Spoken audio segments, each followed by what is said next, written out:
બોટાદ જિલ્લામાં ગઢડા તાલુકાના ઢસા ગામે ધોળા દિવસે ચીલ ઝડપની ઘટના બની। ઢસા ગામના લાઇબ્રેરી ચોક અને ઢસા જંકશનમાં રામજી મંદિર વિસ્તારમાં બની ઘટના। અલગ અલગ બે મહિલાઓના ગળામાંથી સોનાના ચેનની થઈ ચીલ ઝડપ। બે બાઇક સવાર બાઇક લઈને ચીલ ઝડપ કરીને થયા ફરાર। પોલીસે સીસીટીવી ફૂટેજ મેળવીને તપાસ હાથ ધરી। ઘટનાની જાણ થતાં ઢસા પોલીસે સમગ્ર વિસ્તારમાં અલગ અલગ ટીમો બનાવીને પેટ્રોલિંગ હાથ ધર્યું। 8:55 ભાઈ ગાડી ગઈ જો જાય વાહ ભૂપત કડી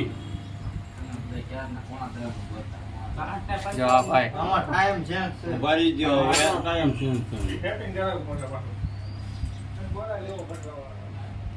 આ ભાઈ લીધી નથી ખાડા હા એ આવત ને ખાડા ઘૂમ કરો તો ખમો ખમો ખમો હું મારું કામ કરું છું એસા હવે શૂટિંગ ન ઉતારતા કરી અમાર છોટે ઉતારા પણ કરી ભલે ની એનું કામ કરે હું તો હમણાં ઉતારું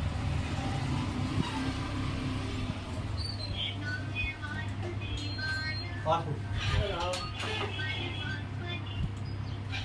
બસ લાગી આવી પણ એક છે ને બે જો આ બે આ બાજુ આ હાલે હવે જોવા ગિરીશભાઈ મોઢું જોવો તો મોઢું જોઈ જવો ને બતા દઉં ઉભા રહી ફોટો પાડો સમજો સમીરભાઈ લેવા દે સમીરભાઈ હા હા ઉભે રહો હું ફોટો પાડ લઉં ઉભે રહીજો અરે એ મોટું થાય કમન કરી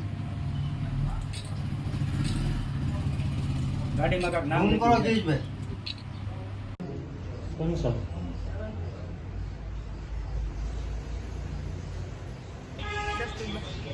શું ઘટના બની? બકાલું લેવા જતી હતી શાકભાજી અને વિવેકાનંદ બાજુથી મારું મારે એવો ગાડી લઈને બે જણા હતા। પેલા મારે પડખે ચડ્યો એટલે મેં એ કીધું મને વાગી જાય ગળે હાથ દીધો એટલે મને ખબર પડી કે મારો ચેન જ ગયો પછી જો રાડું નાખવા મળી તો બધા ભેગા થઈ ગયા કે તમે ગભરાવમાં તમને કાંઈક થઈ જશે ને તો કે હું કોન્સ્ટેબલ આવી ગયા તો બાયું નાઈટની બધા ભેગા થઈ ગયા। પછી અડધે હું ત્યાં બજારમાં ચડ્યો પછી ત્યાંથી ગાડી પાછી વળી ભાવનગર રોડે નીકળી ગયું। કેટલા લોકો હતા એ? બે જણા છોકરા છે વાદળી કલરનો શર્ટ પહેર્યો ચોકડા વાળો। ઓકે।